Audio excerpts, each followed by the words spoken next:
Hello everyone, it's DJ here. I've experienced some more camera problems, so I'm afraid it's audio only again this week. It's getting a bit irritating, this camera issue. For some reason it is shutting itself down after about 4 minutes, 5 minutes of recording. So I end up just talking to the microphone. Fortunately, I record a separate audio track. So you've at least got something for this week. So sorry about the camera problem. I'll continue trying to resolve it. Otherwise, I may have to see how well a camera does jumping out a window. Ha-ha. So in the meantime, enjoy this episode, and here we go.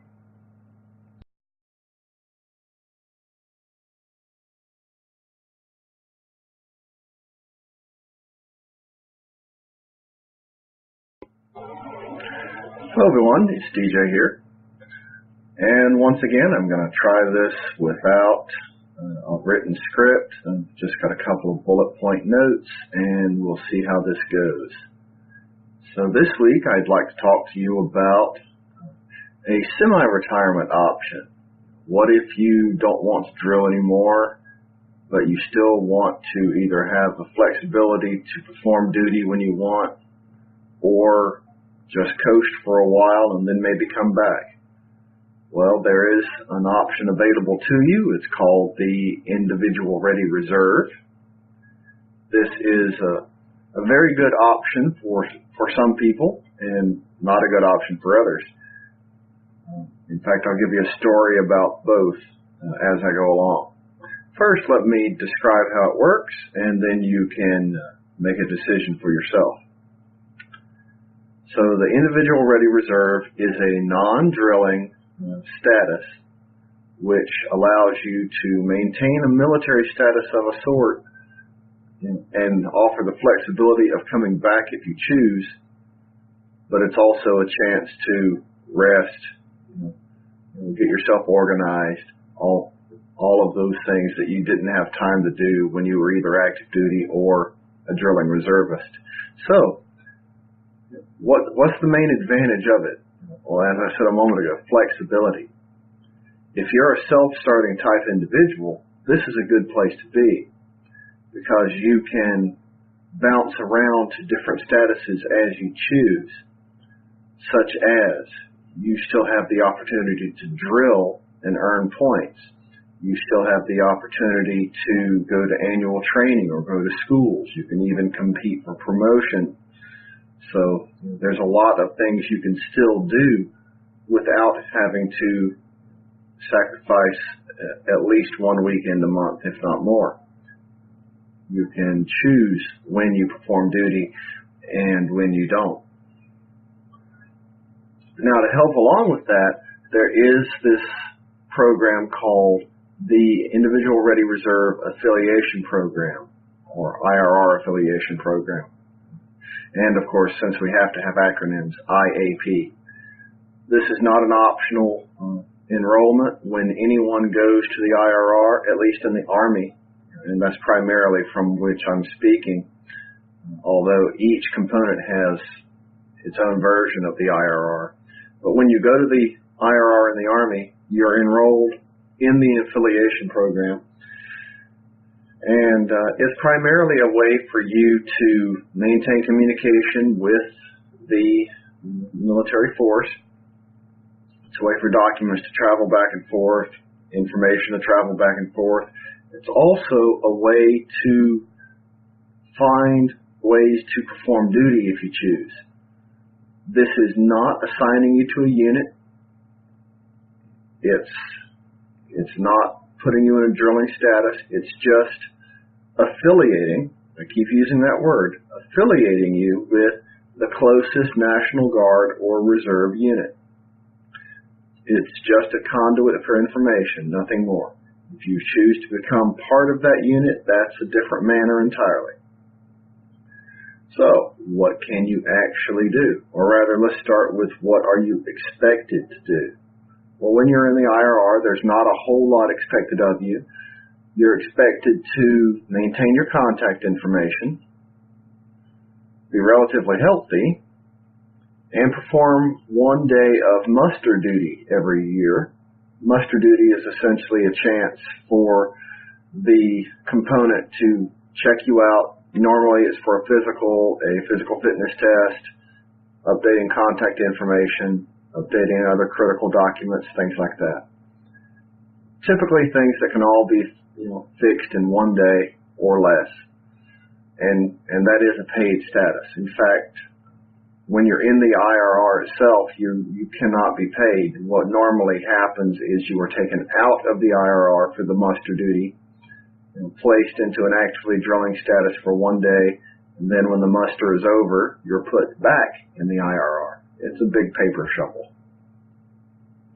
So what if you want to actually, after you've gone to the IRR, what if you want to actually perform drills, go to schools, things like that?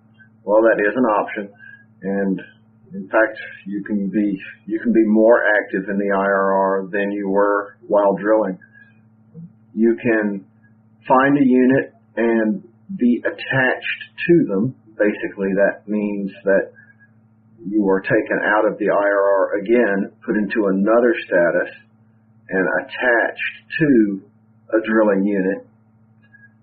Then you can drill for points at that point.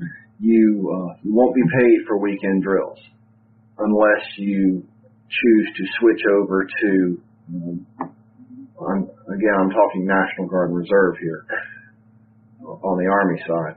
If you choose to switch over to an actively drilling status again, then you're no longer an IRR individual. You are part of the Army Reserve. So I know this is getting all wrapped around trees and whatnot, because there are so many statuses, at least in the Army.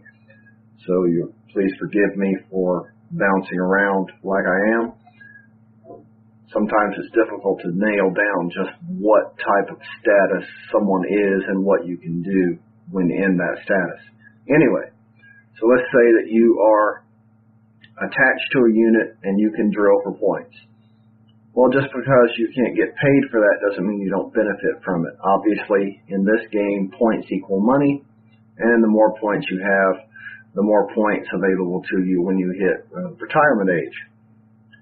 Now, if you decide I'd like the money in my pocket too, there are some options. You can choose to go to annual trainings, either with the unit to which you're attached right now, or you can be attached to another unit. You can choose to go to military schools. You can volunteer for short or long tours of active duty. You can even volunteer for mobilizations if there are any out there. There are a lot of options, so I'd recommend checking them out. I'm actually going to include the websites for each component's IRR component or status and allow you to get your own information. I'm not going to try to make this an exhaustive review of the IRR, just an introduction.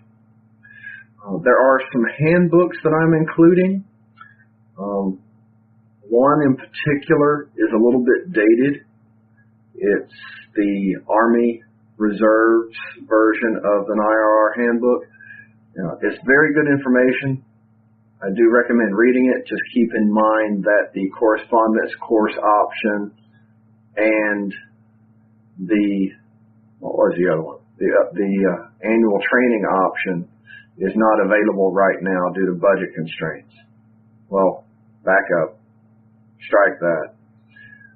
The annual training part is not available due to budget constraints. The correspondence course option, unfortunately, we lost that last year due to regulatory changes. So you can only do correspondence courses for retirement points in rare instances. It's not as easy as it used to be.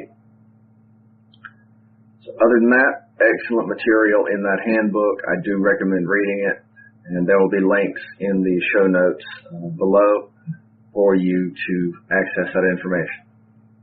Let's carry on, shall we? All right, so I said you can volunteer for all these different statuses and continue to earn points. That is very critical when you're in an IRR status.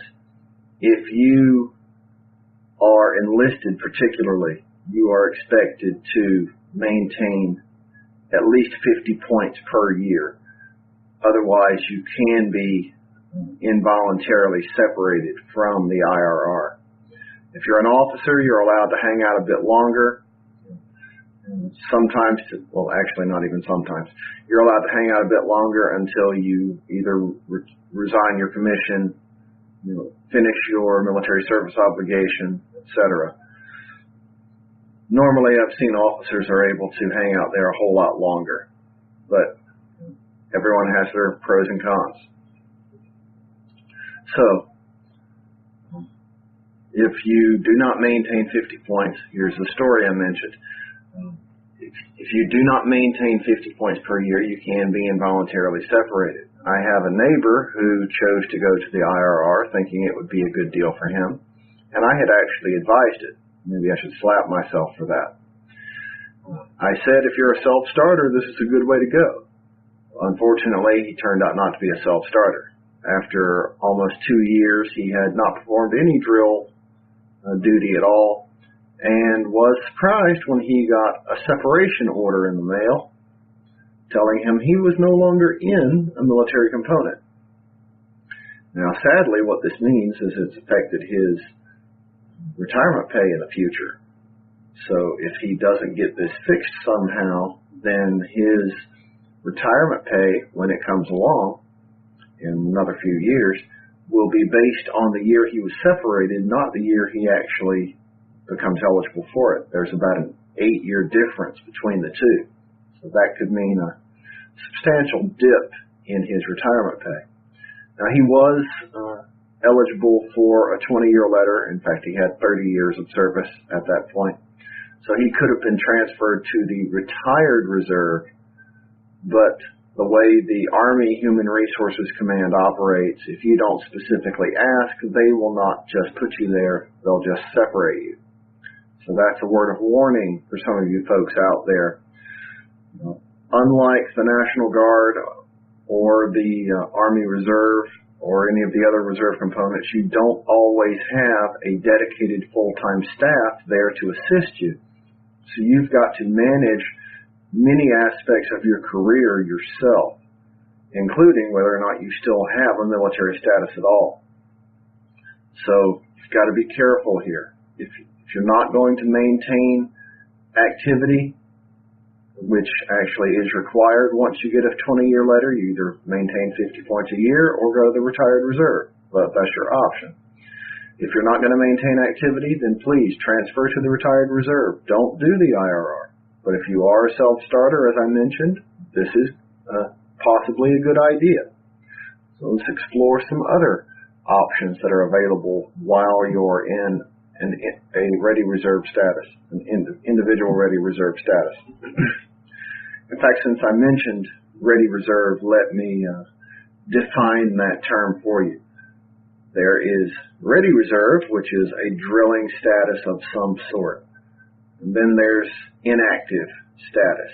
The IRR is considered an inactive status. So a lot of the military benefits you were used to having, you don't have unless you either come out of an inactive status or, well, there's no or, unless you come out of an inactive status.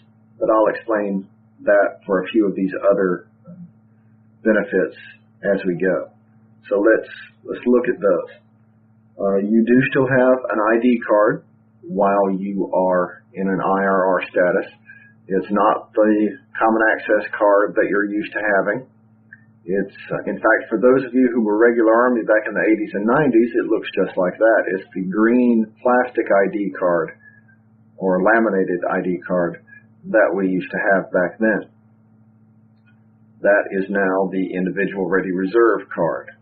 Unfortunately, though, it just means, hi, I'm me, I have a military status.